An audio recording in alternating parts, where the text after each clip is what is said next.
بسم اللہ الرحمن الرحیم۔ السلام علیکم۔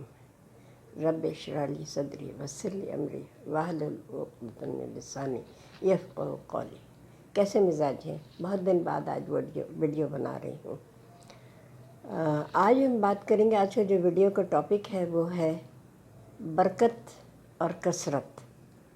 کثرت مانے بہت زیادہ، اور برکت مانے اللہ کی اس میں رضا اور رحمت شامل۔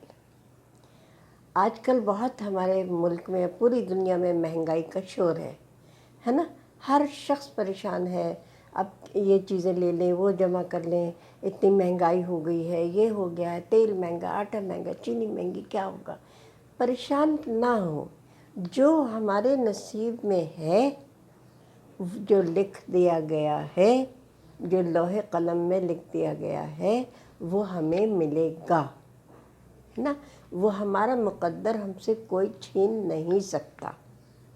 اب ہمیں دعا مانگنے کی تو تلقین ہے، حکم ہے کہ دعا مانگو، خوشی میں بھی، پریشانی میں بھی، غم میں بھی، فکر میں بھی، ہر لمحے ہمیں اللہ کی رحمت اور اللہ کا سہارا چاہیے۔ اس کے علاوہ نہ ہمارا کوئی ہے، نہ ہمارا کوئی غمخوار ہے، نہ کوئی ہمارا ہمدرد ہے، اور نہ ہمارا کوئی ساتھ دینے والا ہے۔ تو صرف اللہ کی ذات جو ہے وہی ارحم الراحمین ہے۔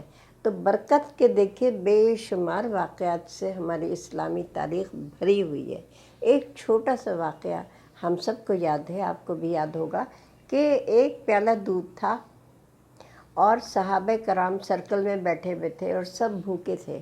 آپ کو پتہ ہے ان کی کتنی زندگی مشقت والی اور سخت زندگی تھی، اور صبر اور قناعت ان کا ایمان تھا، اور جو نبی پاک صلی اللہ علیہ وسلم نے ارشاد فرما دیا اس کے پر آمنا صدقنا، سب عمل کرتے تھے۔ تو بہرحال وہ دودھ کا پیالہ آیا تو نبی پاک صلی اللہ علیہ وسلم نے اپنے دائیں ہاتھ سے جو صحابی بیٹھے تھے انہیں دیا کہ بھائی آپ پیٹ بھر کے پی لیں، سیر ہو کے پی لیں۔ اور اس طرح وہ پیالہ گھومتے ہر ایک کے پاس آیا، سب نے سیر ہو کر پیا، اور جب دوسرے کے پاس آتا تھا تو وہ پیالہ بھرا ہوا ہوتا تھا۔ تو یعنی اس میں جب نبی پاک صلی اللہ علیہ وسلم کے پاس آخر میں آیا تو آپ صلی اللہ علیہ وسلم نے بھی اس کو سیر ہو کر پیا۔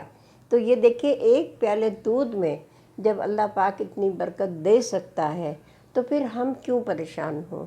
ہمیں بھی اللہ سے برکت مانگنی چاہیے، کثرت نہیں مانگنی چاہیے کہ اللہ ہمیں بہت سارا پیسہ دے دے، اللہ تعالیٰ بہت سارے وسائل دے دے۔ دعا مانگے، ضرور مانگے، جو خواہش ہے، جو ضرورت ہے مانگے اس سے، لیکن برکت مانگے۔ برکت ہوگی تو آپ کے سارے مسائل حل ہو جائیں گے، دل کو بھی اطمینان رہے گا اور کوئی پریشانی بھی نہیں ہوگی۔ میں نے ٹیچنگ کا کام کیا ہے، ٹیچرز کی تنخواہ اتنی نہیں ہوتی تھی ہمارے زمانے میں، اب تو بڑھ گئی ہے ابھی بھی، لیکن ٹیچرز کا حق تو کوئی، استاد کا حق تو کوئی ادا کر ہی نہیں سکتا۔ تو بہرحال میں نے اسی کم تنخواہ میں اپنے بچوں کو پڑھایا، لکھایا، شادیاں کیں، الحمدللہ کرائے کے گھر میں رہتے ہوئے بھی، اور میں آج تک 1 روپے کی بھی قرض دار نہیں ہوں۔ تو یہ سب اللہ کی رحمت اور اللہ کی برکت تھی۔ کہاں سے پورا ہوتا ہے، کیسے پورا ہوتا ہے، یہ وہ جانتا ہے۔ صرف اس پہ ایمان رکھیں، اس پہ یقین رکھیں، اور اس کے بعد سارے مسئلے حل ہو جائیں گے۔ اس کے ساتھ ہی آپ سے اجازت، اللہ پاک آپ کو خوش رکھے، شاد و آباد رکھے، ہر مصیبت سے، ہر مسئلے سے دور رکھے۔ آمین، اللہم آمین۔ پاکستان زندہ باد۔